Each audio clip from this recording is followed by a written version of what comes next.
Dans cette vidéo, nous allons voir comment transférer simplement un site WordPress d'un hébergement à un autre. Alors pour cela, pour vous montrer un premier cas de figure à travers cette vidéo, j'ai préparé une deuxième base de données en local pour le site transféré.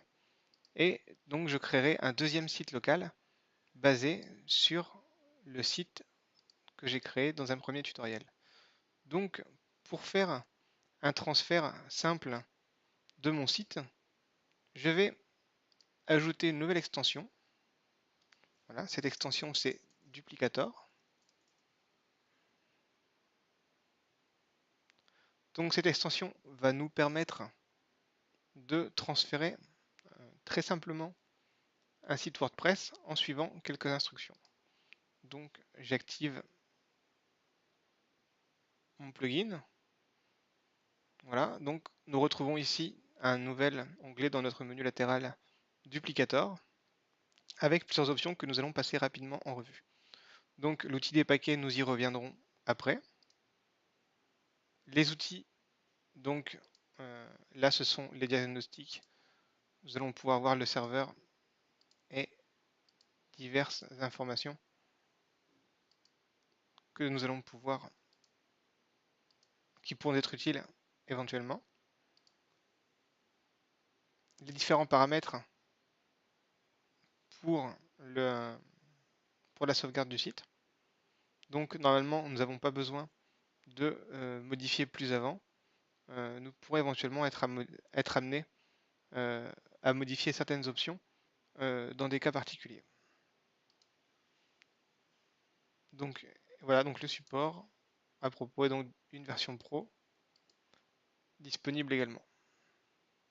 Voilà. Mais dans notre cas, nous allons rester sur la version gratuite et nous allons commencer à créer notre premier paquet. Donc là simple, nous pouvons laisser le nom par défaut.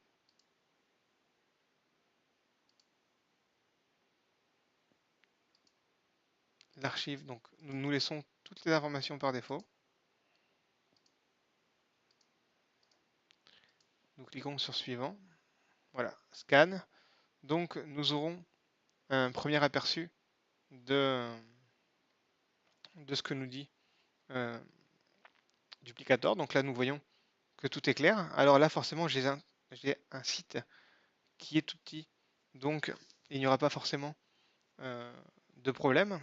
Par contre évidemment, avant de transférer votre site, pensez à bien supprimer tous les éléments, plugins, thèmes, etc. qui sont inutiles. Donc maintenant que j'ai vérifié et que tout est OK, je vais pouvoir créer mon site. Donc là, il va créer ce qu'il appelle des paquets. Voilà. Et donc nous avons deux fichiers disponibles, un installeur et un fichier archive. Nous allons télécharger ces deux fichiers. Voilà. Et donc du coup, je vais pouvoir récupérer le fichier zip et le fichier installeur.php. Donc maintenant, je vais aller dans le dossier localhost. Donc je vais créer mon nouveau dossier site transféré. Voilà. Et je vais venir coller les deux éléments que j'ai téléchargés. Voilà. Donc j'ai actuellement un nouveau site, une nouvelle base de données, et donc du coup je vais aller voir à l'adresse de mon dossier, donc site transféré.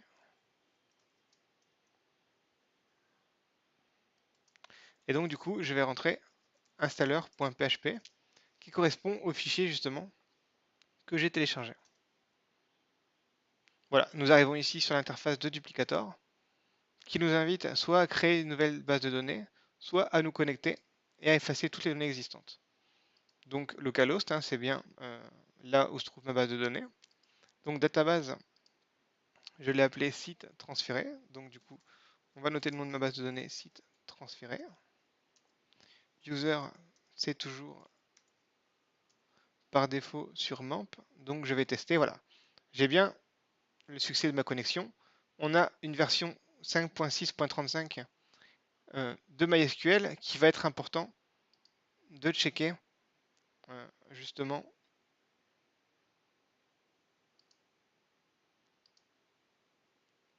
ici. Voilà, donc là, on a l'historique des opérations. Donc ici, paramètres serveur, nous allons regarder MySQL. Donc ici, 5.6.35, c'est la même version, ce qui est normal. Donc, car nous sommes sur le même serveur, donc nous n'aurons pas de problème de transfert de site. Il va falloir prêter attention. Si le serveur de destination a une version de MySQL inférieure au site d'origine, nous pouvons avoir des conflits et des problèmes de compatibilité. Donc ici, tout fonctionne bien. Donc je n'ai pas besoin de regarder les options avancées. On peut laisser simplement tel quel. J'ai lu les informations et je run le déploiement. Donc un dernier message de confirmation. Et voilà. Donc ici, on nous donne les anciens paramètres. Et voici donc les nouveaux paramètres au niveau du site. Donc on lance la mise à jour. Voilà, donc a priori, aucune erreur. Donc là, on nous dit qu'on a dernières étapes à faire. Premièrement, on va sauvegarder les permaliens. Donc ici, on a le même utilisateur et le même mot de passe que précédemment. Voilà, donc on nous invite à rafraîchir les permaliens. Ça va nous permettre de régénérer le fichier htaccess du site. Ensuite, on teste le site. Voilà, donc on va venir vérifier qu'on a bien tout ce que l'on voulait. Voilà, donc on retrouve bien notre URL, site transféré à chaque fois. Et donc, si on retourne sur le site original, voilà, il a bien le même aspect. Donc, du coup, on peut considérer que le transfert a réussi. Donc, le transfert a réussi. Donc, du coup, maintenant, on va faire un nettoyage de sécurité. Donc, ici, on va supprimer les fichiers réservés, c'est-à-dire les fichiers d'installation. Ici, voilà. Donc, on a supprimé le installer.php, installer backup, installer data, installer log et la database.sql. Voilà. Supprimer les données obsolètes.